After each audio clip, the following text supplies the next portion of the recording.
What do we learn from this ayah? First of all, if you see, Allah subhanahu wa ta'ala is telling the angels, He's informing the angels about what? About what He's going to do. Does He need to inform them? Does He need to take their permission? No. Allah is the Malik. He is the King. He is the supreme authority. No one can question, no one can ask Him. But yet He informs the angels. Why? To let them know. Because the creation of the human beings, was it going to affect them? Yes. We know that the angels do so many things for us. So the angels were definitely going to get affected. So Allah subhanahu wa ta'ala informed them. What lesson do we learn from this? That if we decide to do something, should we inform the concerned people? If we make a decision, should we inform the concerned people? Yes, we should. Sometimes we think, oh, I'm the mother. I'm the mother-in-law. I don't need to take anybody's permission. It's my life, my home, my decision, my choice. I'm the boss. You have to inform. Even if you're not consulting them, inform them so that they're ready to accept. If Allah does that, why wouldn't you? Another important thing that we see in this verse is that Allah subhanahu wa ta'ala, He is Al-Hakim, as He describes Himself, very wise. How? That look at the way that He has created human beings. That He sends them into this world in generations.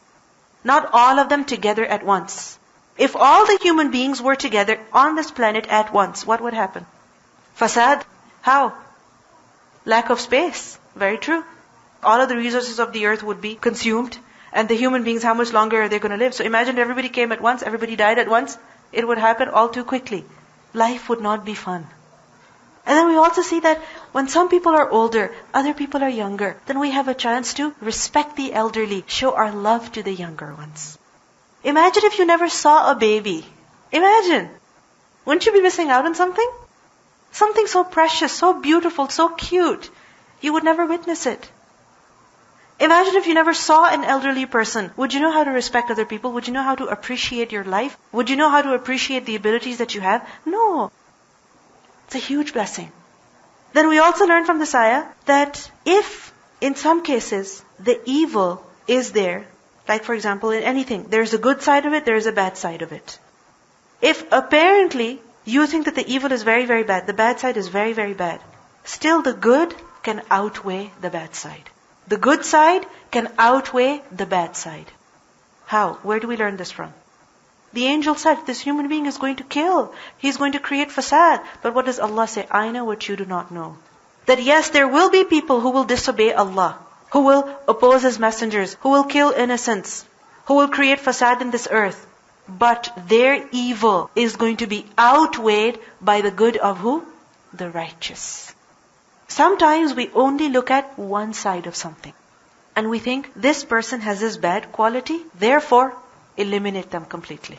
But if a person has a bad side, do they have a good side as well? Yes, they do. And what should we focus on? The positive side, the good side. Because creation is not perfect. If there's a human being who is not the way you want them to be, it's quite possible that there's some things that they do which you really, really like, which are very beneficial, which are very good for you.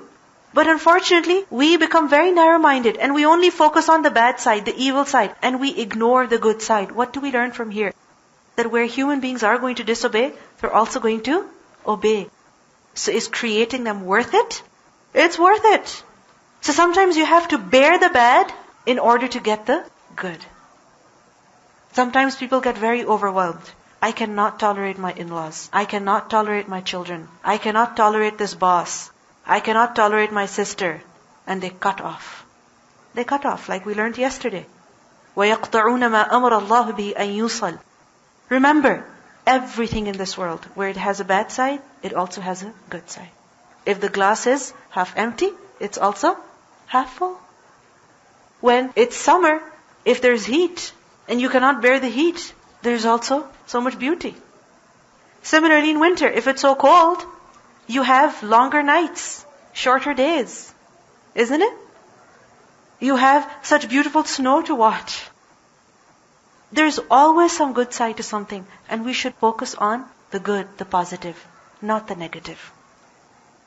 If you look at the history of human beings, because some people say that, see, the angels were right. Human beings have created so much fasad, they have killed so many people. What was the benefit of creating human beings? If you look back, Have human beings only created bloodshed and disorder in this planet? No. Where they have done many bad things, have they not done many good things as well? Yes, they have. They've done many good things. Like for example, if people have had many wars in the past, and as a result of those wars, many people have been killed. Okay, wars have happened, but at the same time, have people grown in their knowledge, in their skills, in their expertise, in their agriculture, in their architecture? So the human being is not all evil. Inni a'lamu ma la ta'lamun. Allah subhanahu wa ta'ala says in Surah tul Baqarah, Ayat 7, Inna alladhina amanu wa amilu salihati ulaika hum khayrul bariyya. That those people who believe and do righteous deeds, those are the best of creation. Best of creation. And it's worth it to create them.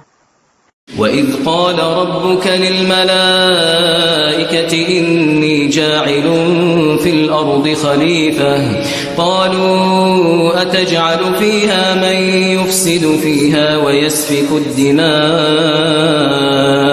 وَنَحْنُ نُسَبِّحُ بِحَمْدِكَ وَنُقَدِّسُ لَكَ قَالَ إِنِّي أَعْلَمُ مَا لَا تَعْلَمُونَ